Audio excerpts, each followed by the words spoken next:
भारत द्वारा पीओके के अंदर तेजी से बढ़ती सैन्य कार्रवाई ने अब पूरे दक्षिण एशिया की धड़कनों को असामान्य रूप से तेज कर दिया था, क्योंकि बीती रात के ऑपरेशन में भारतीय स्पेशल यूनिट ने वह हासिल कर लिया था मारीस, जिसकी चर्चा कई दशक से केवल बंद कमरों में होती थी। पीओके के उत्तरी हिस्से में मौजूद छुपे हुए लॉन्च पैड्स को न केवल पूरी तरह नष्ट कर दिया गया, बल्कि वहां मौजूद आतंकी सरगनाओं को भी घेरा डालकर मार गिराया गया। और यह सब इतनी सटीकता से किया गया कि पाकिस्तान को सुबह तक इस बात का अंदाजा तक नहीं था कि उसकी सबसे सुरक्षित मानी जाने वाली पहाड़ी चौकियां रातों रात राख में बदल चुकी। जबकि दूसरी ओर भारतीय सेना के भीतर एक अजीब सी चुप्पी थी, जैसे हर कोई जानता हो कि यह जीत अभी सिर्फ शुरुआत है और असली खेल अब शुरू होने वाला है। क्योंकि आतंकियों के खात्मे के बाद अब भारतीय बलों का अगला लक्ष्य पीओके के अंदर गहरे स्थित वे सुरंग तंत्र थे, जिन्हें पाकिस्तान अपनी फॉरवर्ड ऑपरेटिंग लाइन कहता था और जिनका इस्तेमाल दशकों से भारत के खिलाफ युद्ध छेड़ने के लिए किया जाता रहा था। लेकिन अब भारतीय सेना के नए मिशन डीप स्ट्राइक फेज 3 ने यह साफ कर दिया था कि इस बार ना तो पुरानी सीमाएं रुकावट बनेंगी, न अंतरराष्ट्रीय दबाव और न ही पाकिस्तानी चेतावनियों का कोई असर होगा।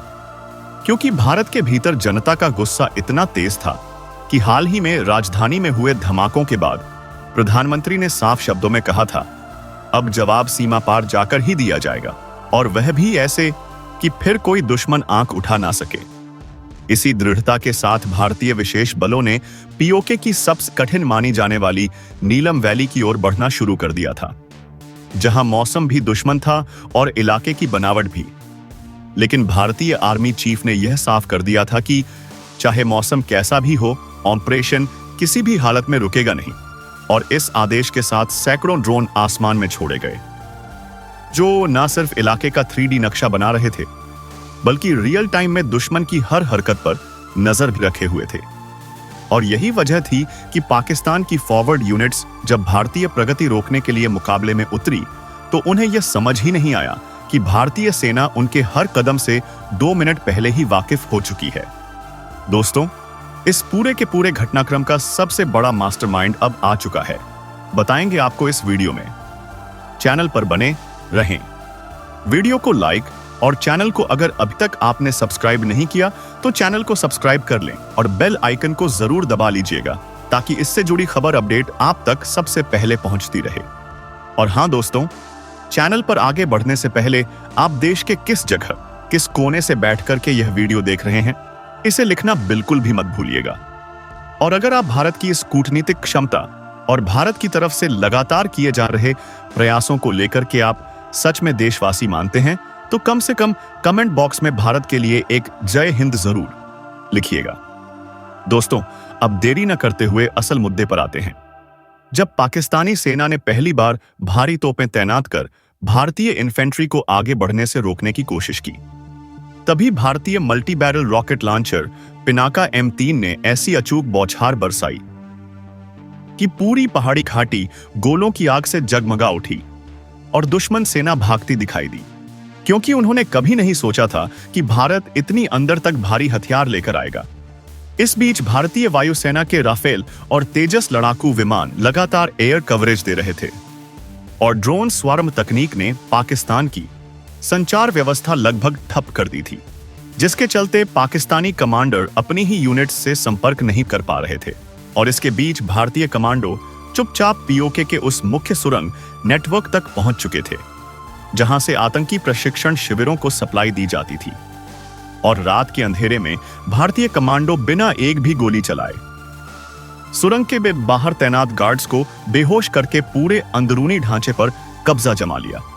और जब यह खबर भारतीय 8th सेना के मुख्यालय पहुंची, तो वहां कुछ सेकंड की खामोशी के बाद पूरा ऑपरेशन रूम तालियों से गूंज उठा, क्योंकि इसका मतलब साफ था, पीओके के भीतर भारत अब वह सब हासिल कर चुका है जिसे पाकिस्तान अपनी रेड जोन टेरिटरी कहकर दुनिया के सामने दिखाता था। लेकिन यह जीत पाकिस्तानी सेना को बर्दाश्त नहीं हुई और उन्होंने LOC के कुपवाड़ा सेक्टर में अचानक भारी गोलाबारी शुरू कर दी। लेकिन भारतीय सेना पहले से तैयार थी और आर्टिलरी कमांड ने सिर्फ 14 मिनट में इतना जबरदस्त जवाब दिया कि पाकिस्तानी बंकर धराशायी हो गए और दुश्मन सेना जंगलों में छुपती फिरती दिखाई दी। और इसी दौरान भारतीय खुफिया एजेंसियों ने प्रधानमंत्री को रिपोर्ट दी कि पाकिस्तान अब चीन से मदद की भीख मांग रहा है। लेकिन इस बार चीन भी खुलकर पाकिस्तान का साथ देने को तैयार। 14 मिनट में इतना जबरदस्त जवाब दिया कि पाकिस्तानी बंकर धराशायी हो गए और दुश्मन सेना जंगलों में छुपती फिरती दिखाई दी। और इसी दौरान भारतीय खुफिया एजेंसियों ने प्रधानमंत्री को रिपोर्ट दी कि पाकिस्तान अब चीन से मदद की भीख मांग रहा है। लेकिन इस बार चीन भी खुलकर पाकिस्तान का साथ देने को तैयार नहीं, क्योंकि भारत पहले ही दुनिया को अवगत करा चुका था कि जो भी इस लड़ाई में पाकिस्तान का साथ देगा उसे भारत अपनी सुरक्षा पर सीधा खतरा मानेगा। और इस चेतावनी के बाद अंतर्राष्ट्रीय दबाव उल्टा पाकिस्तान पर बढ़ने लगा, जबकि भारत लगातार पीओके के अंदर नई नई रणनीतिक ऊंचाइयां कब्जे में ले रहा था और पाकिस्तान के पास ना सेना बच रही थी, ना मनोबल और ना ही संसाधन। और अब पाकिस्तान के अंदर भी यह चर्चा खुलकर होने लगी थी कि शायद इस बार पीओके हाथ से निकलने वाला है। जबकि भारतीय जनता रात रात भर जागकर टीवी पर यह अपडेट देख रही थी कि भारत अपनी धरती वापस लेने में एक एक कदम और आगे बढ़ चुका है। और प्रधानमंत्री ने अपने नए बयान में कहा, अब लक्ष्य सिर्फ घाटियों का कब्जा नहीं बल्कि आतंक की जड़ को हमेशा के लिए खत्म करना है। और इस घोषणा के साथ ही भारतीय सेना ने पीओके के सबसे बड़े गढ़ इंस्टेंट पर्सनल लोन लेना है तो आपके लिए थोथल की ओर बढ़ना शुरू कर दिया, जो अगले चरण की सबसे निर्णायक लड़ाई बनने वाली थी, क्योंकि उसके कब्जे के बाद पूरा पीओके भारत की रणनीतिक पकड़ में आ जाएगा। और इसी दबाव में पाकिस्तान की सेना टूटने लगी थी, जबकि भारत आगे बढ़ते हुए अब उस आखिरी पहाड़ी दर्रे की ओर पहुंच चुका था जहां अगले 24 घंटों में इतिहास लिखने वाला था। एक ऐसा इतिहास जिसे आने वाली पीढ़ियां पीओके पुनः अधिग्रहण के नाम से याद करेंगी। जैसे जैसे रात की काली चादर एलओसी के ऊपर और भी गहरी होती जा रही थी, वैसे वैसे भारत के सैन्य ठिकानों से उठती हलचल अब खुलकर एक नए मोड़ में बदलने लगी थी, क्योंकि दिल्ली में बनी स्थिति ने पूरे देश की खुफिया एजेंसियों को एक ऐसे मोड़ पर ला खड़ा किया था जहां हर कदम तौलकर चलना जरूरी था। लेकिन दुश्मन की ओर से हो रही हरकतें धीरे धीरे नियंत्रण से बाहर जा रही थी। और यही वजह थी कि डीजीएमओ की देर रात की मीटिंग में भारत ने अब तक का सबसे बड़ा कोड रेड जारी कर दिया था, जिसके बाद सेना की उत्तरी कमान से लेकर 1,50,000 सैनिकों की तैनाती को एक नए फॉर्मेशन में बदला जाने लगा। और जब यह जानकारी पाकिस्तान के चीफ मिलिट्री ऑपरेशन तक पहुंची तो वहां भी खलबली मच गई, क्योंकि भारत की इस अनोखी मूवमेंट ने उन्हें साफ संकेत दे दिया था कि अब खेल केवल चेतावनी का नहीं बल्कि निर्णायक जवाब का है। लेकिन पाकिस्तान का आईएसपीआर लगातार मीडिया में यह फैला रहा था कि भारत डर गया है, जबकि असल में भारत की ओर से पीओके में चल रही गुप्त कार्यवाही ने पाकिस्तान की कई चौकियों को अंदर से हिलाकर रख दिया था। और इसी बीच कश्मीर घाटी में तैनात विशेष बलों की एक टुकड़ी चुपचाप उस मार्ग की ओर बढ़ रही थी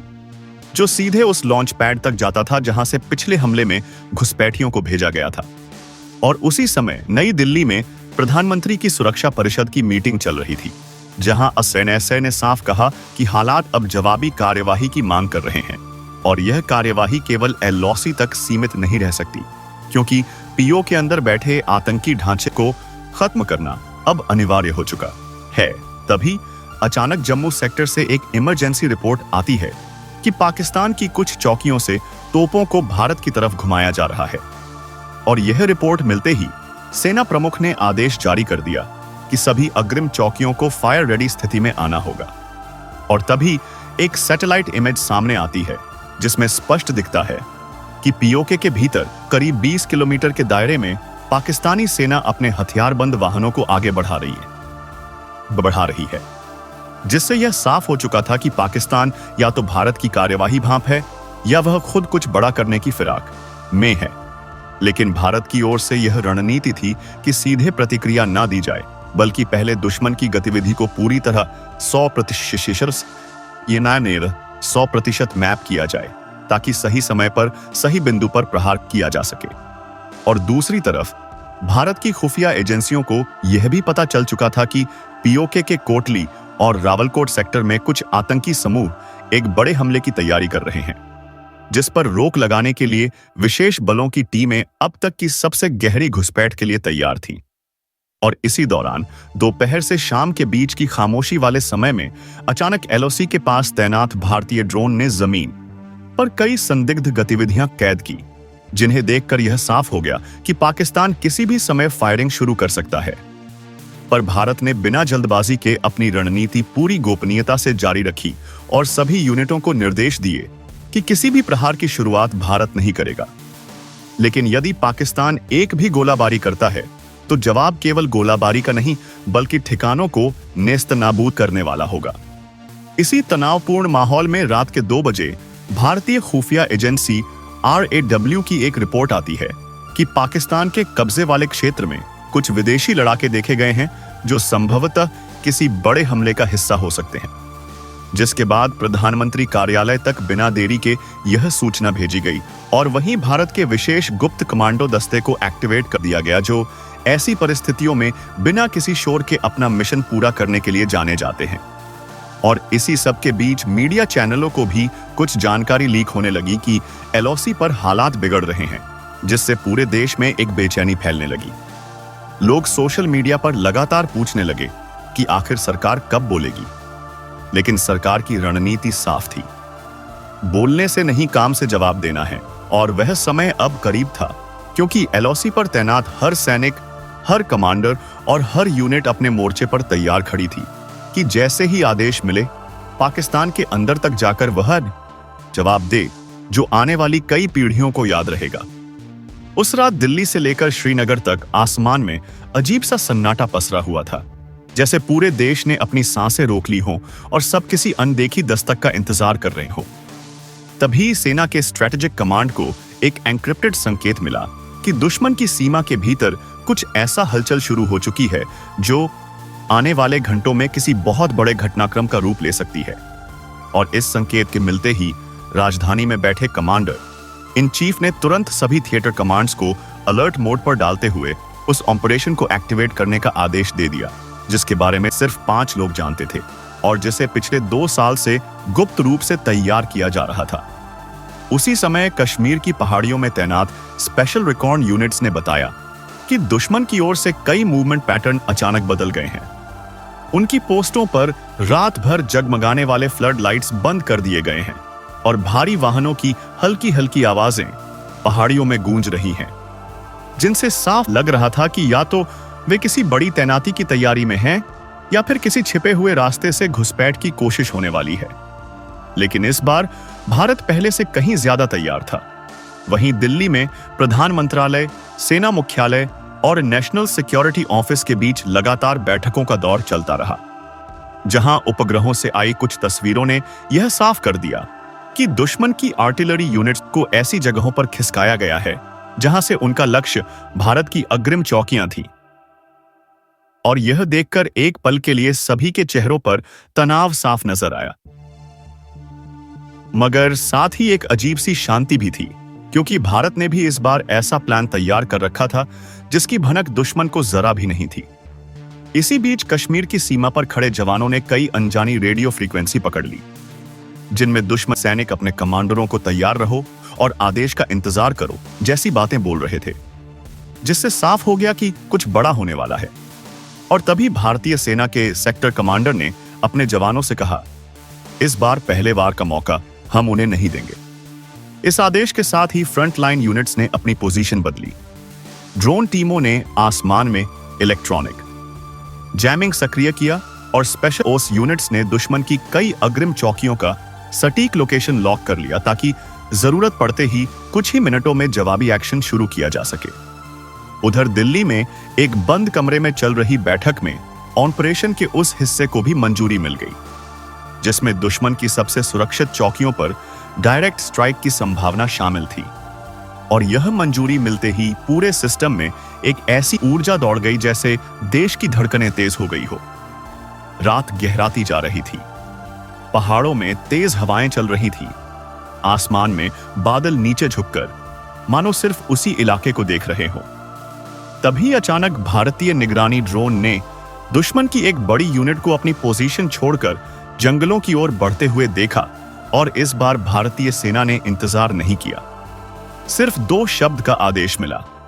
एक्शन शुरू और इतना सुनते ही फ्रंट लाइन पर खड़े सैनिकों ने अपने हथियारों को रिचेक किया।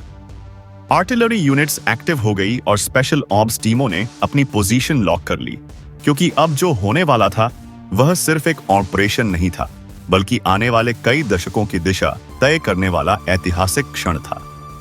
जिस तरह रात की काली चादर में सरहद के उस पार से उठती हल्की हल्की गड़गड़ाहट ने दक्षिणी बैटल कमांड के सेंटर में बैठे हर अधिकारी को बेचैन कर दिया था, उसी तरह अब इस नए चरण में घटनाओं ने एक ऐसा मोड़ ले लिया था जिसकी किसी को उम्मीद नहीं थी। क्योंकि जैसे ही भारत की तीनों special units hawk strike team, shadow regiment और नाइट वेव्स ने पीओके के गहरे इलाकों में अपना पहला बेस स्थापित किया, अचानक दुश्मन की ओर से एक अप्रत्याशित जवाबी कदम उठाया गया, जिसमें उन्होंने रात के अंधेरे का फायदा उठाकर घाटियों की तरफ जाने वाली संकरी पगडंडियों में छोटे छोटे इम्प्रोवाइज्ड एक्सप्लोसिव डिवाइस लगा दिए, ताकि भारतीय कमांडो उन रास्तों पर आगे ना बढ़ सके। लेकिन हॉक स्ट्राइक टीम के लीड एनालिस्ट कैप्टन अयान ने अपनी थर्मल मैपिंग ड्रोन टेक्नोलॉजी से इन सभी विस्फोटकों को कुछ ही मिनटों में डिटेक्ट कर लिया, और फिर नाइट वॉल्व्स की माइक्रो डिफ्यूजन यूनिट ने बिना आवाज किए इन सभी डिवाइस को कुछ ही सेकंड में निष्क्रिय कर दिया, जिससे दुश्मन की पहली चाल नाकाम हो गई। लेकिन असली चुनौती तब सामने आई जब भारतीय कमांडो उस पहाड़ी दर्रे पर पहुंचे जहां से दुश्मन की मुख्य सप्लाई लाइन गुजरती थी, क्योंकि वही वह जगह थी जहां से पूरी घाटी में फैली दुश्मन की फोर्स को हथियार, खाना, फ्यूल और बैकअप भेजा जाता था। और अगर भारत उस सप्लाई लाइन पर कब्जा कर लेता तो पूरा ऑपरेशन केवल आधा ही नहीं बल्कि लगभग 70% जीत लिया जाता। इसलिए यह स्थान रणनीतिक रूप से इतना महत्वपूर्ण था कि दुश्मन इसे हर कीमत पर बचाए रखना चाहता था। लेकिन भारतीय ऑपरेशन कमांड ने भी इसका महत्व समझते हुए एक ऐसी योजना बनाई थी जो दुश्मन ने कभी सोची भी नहीं थी, और वह योजना थी डबल लेयर ट्रिगर असॉल्ट, जिसमें पहली लेयर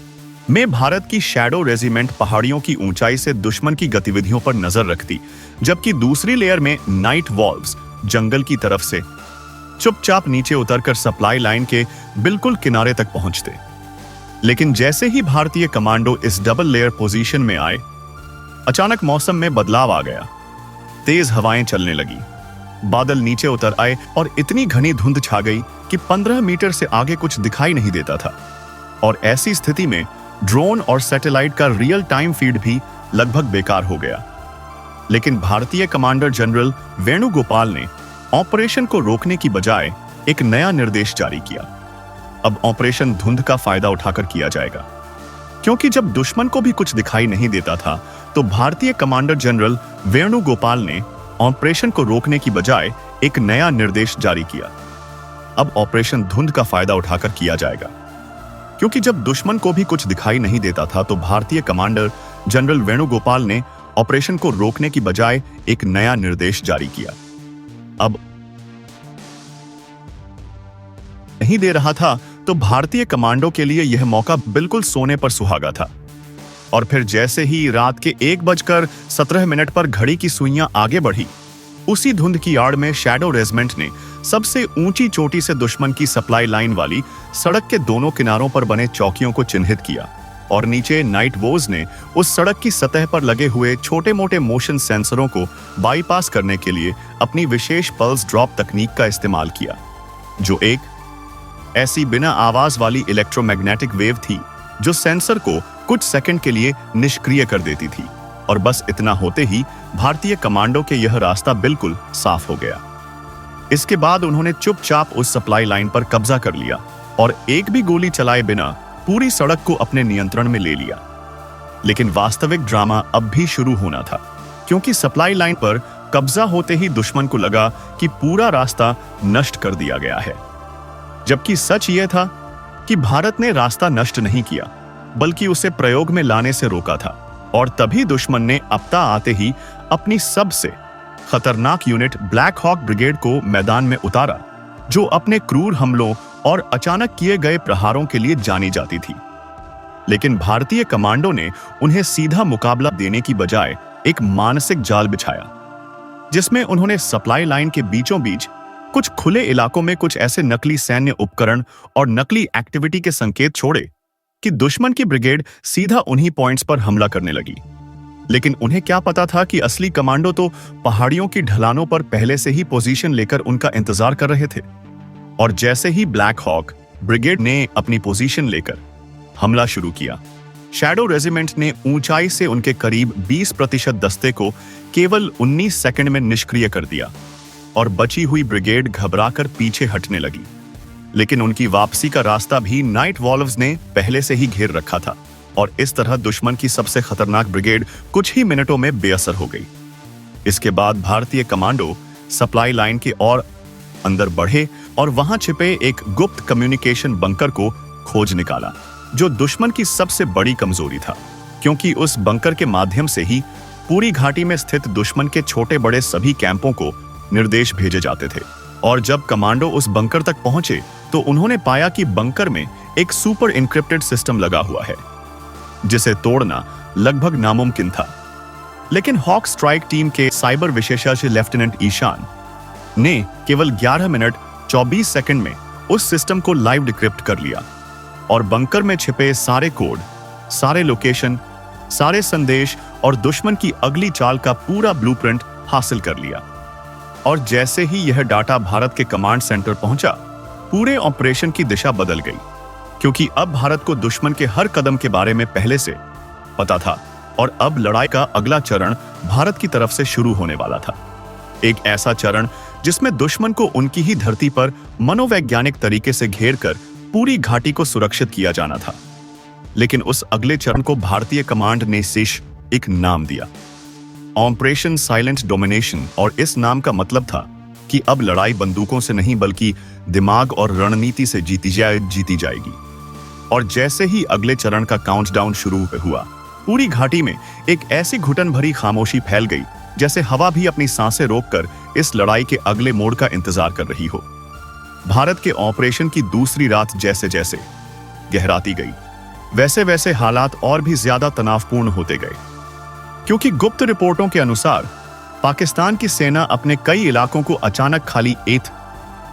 करवाने लगी थी और यह संकेत मिल रहा था कि वे किसी बड़े कदम की तैयारी में हैं। लेकिन इस बार भारत ने पहले ही सभी संभावित चालों का अनुमान लगा लिया था और special front air force, MAR, COS, NSG और गारुड कमांडोज को अष्टों अलग अलग सेक्टरों में तैनात कर दिया गया था, जहां पर उनकी मौजूदगी दुनिया से पूरी तरह छिपी हुई थी। इसी बीच एक ऐसी खबर आई जिसने पूरे सैन्य ढांचे 8 को और भी ज्यादा सतर्क कर दिया। कई आतंकवादी लॉन्च पैड्स पर असामान्य गतिविधियां नोट की गई और ड्रोन निगरानी में यह साफ दिख रहा था कि घुसपैठ का प्रयास इस बार बड़े पैमाने पर होने वाला है। लेकिन भारत को यह भी पता था कि पाकिस्तान इस बार LOC पर सीधे सैन्य टकराव की प्लानिंग कर रहा है। इसलिए भारतीय सेना ने तुरंत कोल्ड ब्लिट जोन सक्रिय कर दिया, जिसमें आर्टिलरी को लो साउंड मोड पर लाया गया ताकि पूरे सेक्टर में कार्रवाई की आवाज बाहर तक ना जाए। इसके अलावा भारत ने इस बार सबसे उन्नत तकनीक का इस्तेमाल किया, AI आधारित टारगेटिंग सिस्टम, रात में देखने वाले 4th Gen multi spectrum goggles और सैटेलाइट कनेक्टेड माइक्रो ड्रोन, जो दुश्मन की हर हरकत को मिनट दर मिनट रिकॉर्ड कर रहे थे तथा तुरंत कमांड सेंटर को भेज रहे थे। इसी दौरान एक और चौंकाने वाला तथ्य सामने आया कि पाकिस्तान POK में कई जगहों पर नागरिकों को ढाल बनाने लगा था और भारतीय सेना के जवाबी एक्शन को दुनिया के सामने गलत साबित करने की कोशिश कर रहा था। लेकिन इस बार भारत ने सबूत पहले ही तैयार कर लिए थे और दुनिया की हर बड़ी एजेंसी को यह साबित कर दिया कि पाकिस्तान युद्ध का बहाना बनाकर आतंकवादियों को कवर दे रहा है। रात के 3:10 पर अचानक एक ऐसी हरकत हुई जिसने सारी चुप्पी को चकनाचूर कर दिया। LOC के 3 पॉइंट्स पर एक साथ गोलाबारी शुरू हो गई, लेकिन भारत पहले से तैयार था और जवाबी कार्रवाई इतनी तेज थी कि 6 मिनट के अंदर दुश्मन की पूरी पहली लाइन उखड़ गई, जबकि दूसरी ओर भारत के कमांडोज घुसपैठियों के लॉन्च पैड्स को घेर चुके थे और मौके पर ही 20 से ज्यादा आतंकियों को वहीं ढेर कर दिया गया। इस ऑपरेशन का सबसे बड़ा हिस्सा यह था कि भारत ने रडार डिटेक्शन से बचने वाले ड्रोन के जरिए पूरे POK में ऐसे ऐसे टारगेट चिन्हित कर लिए थे जो पाकिस्तान के लिए बेहद रणनीतिक थे, जैसे हथियार depot, rocket storage, high frequency communication towers और वो बंकर जिनका इस्तेमाल पाकिस्तानी सेना अपने टॉप अफसरों को छिपाने में करती थी। जैसे ही भारतीय कमांड ने ग्रीन सिग्नल दिया, 18 ड्रोन ने एक साथ उद्यान भरी और बिना आवाज किए इतने सटीक टारगेट हिट किए कि पाकिस्तान को समझ ही नहीं आया कि हमला कहां से हुआ। यहां तक कि उनके कम्युनिकेशन सिस्टम 40 सेकंड के अंदर जाम हो गए और पीओके के कम से कम 12 किलोमीटर तक बिजली चली गई। इस अंधेरे का फायदा भारतीय कमांडोज ने पूरे तरीके से उठाया। भारतीय सेना की एक टीम ने रात भर मेजर स्तर के अधिकारी की अगुवाई में पीओके के अंदर एक गुप्त टनल में घुसकर उस नेटवर्क को ध्वस्त किया जहां से पिछले 3 महीनों में सबसे ज्यादा घुसपैठ की घटनाएं हुई थी। इस पूरे मिशन को एक ही उद्देश्य के साथ अंजाम दिया गया, दुश्मन की रीढ़ तोड़ना, ताकि आने वाले दिनों में वे भारत के खिलाफ कोई भी हमला पाला न कर सकें। लेकिन असली ड्रामा तब शुरू हुआ जब पाकिस्तान ने अपनी एयरफोर्स को अलर्ट कर दिया और फाइटर जेट्स को पीओके की ओर भेजा। लेकिन भारत पहले से तैयारी में था। लद्दाख, श्रीनगर, पठानकोट और आदमपुर बेस पर रात भर एयरफोर्स तैनात थी और राफेल जेट्स लो रडार मोड पर हवा में उठ चुके थे। भारतीय राफेल ने बिना सीमा लांघे ही इलेक्ट्रॉनिक जैमिंग की मदद से पाकिस्तान के 4 जेट्स को ब्लाइंड कर दिया और उन्हें पीछे हटने पर मजबूर कर दिया। यह खेल इतना तेजी से हुआ कि पाकिस्तान समझ ही नहीं पाया कि उसके जेट्स अचानक निष्क्रिय क्यों हो गए। इस दौरान एलओसी के कलघाई सेक्टर में भारत की स्पेशल टीम ने वह कर दिखाया जिसकी किसी को उम्मीद नहीं थी। दुश्मन के कमांड पॉइंट को वहां मौजूद सैनिकों के साथ घेर कर हथियार डालने पर मजबूर कर दिया और इससे पूरा पाकिस्तानी कैंप पैनिक में चला गया। इस पूरे ऑपरेशन का सबसे बड़ा असर यह पड़ा कि पाकिस्तान के कई हाई रैंक अधिकारियों ने आपसी कम्युनिकेशन पर बातचीत में यह मान लिया कि भारत इस बार सिर्फ जवाब नहीं दे रहा, बल्कि पूरा पीओके सैन्य दबाव में लेने की क्षमता रखता है। और यह बात जैसे ही आईएसआई तक पहुंची, उन्होंने रातों रात अपने कई ठिकाने खाली करवाने शुरू कर दिए। लेकिन भारतीय सेना अब पीछे हटने के मूड में नहीं थी। दोपहर 4:30 पर एक और सटीक कार्रवाई हुई जिसमें एक टनल नेटवर्क को पूरी तरह नष्ट कर दिया गया और इसी के साथ भारत ने दूसरी चेतावनी देते हुए दुनिया को यह भी बताया कि अब एलओसी पर कोई एक तरफा सीज फायर नहीं होगा, बल्कि भारत हर उस जगह जवाब देगा जहां से घुसपैठ की कोशिश की जाएगी। पाकिस्तान ने जब जवाबी गोलीबारी तेज की तो भारतीय एयर सेना ने 7 मिनट के अंदर उसके 5 मेजर पोस्ट उड़ा दिए और इस कार्यवाही का इतना बड़ा मनोवैज्ञानिक असर हुआ कि कई पाक सैनिक अपने बंकर छोड़कर भागने लगे। भारत की इस कार्यवाही को आज दुनिया की सबसे सटीक और हाईटेक ऑपरेशन रणनीति माना जा रहा है, क्योंकि इसमें एक भी नागरिक हताहत नहीं हुआ और सभी टारगेट्स सिर्फ आतंकवादी और सैन्य ढांचे थे, जिससे यह साबित हो गया कि भारत अब किसी भी प्रकार की उकसावे वाली हरकत बर्दाश्त नहीं करेगा और नई पॉलिसी बिल्कुल साफ है। पहला हमला नहीं करेगा, लेकिन किया गया हमला 2 गुना लौट आया जाएगा। और इसी पूरे माहौल में भारत ने एक ऐसी चुप्पी बनाए रखी जिससे दुनिया हैरान है, क्योंकि भारत ना बयान दे रहा है, ना चेतावनी, सिर्फ कार्रवाई कर रहा है। और यही रणनीति पाकिस्तान को डराने के लिए काफी है, क्योंकि भारत की चुप्पी का मतलब हमेशा बड़ी तैयारी होता है। और इस बार की तैयारी सिर्फ एलओसी के लिए नहीं, बल्कि पूरे नॉर्दर्न कमांड के स्तर पर है, जहां भारत किसी भी इमरजेंसी के लिए पूर्ण युद्ध स्तर पर तैयार बैठा है।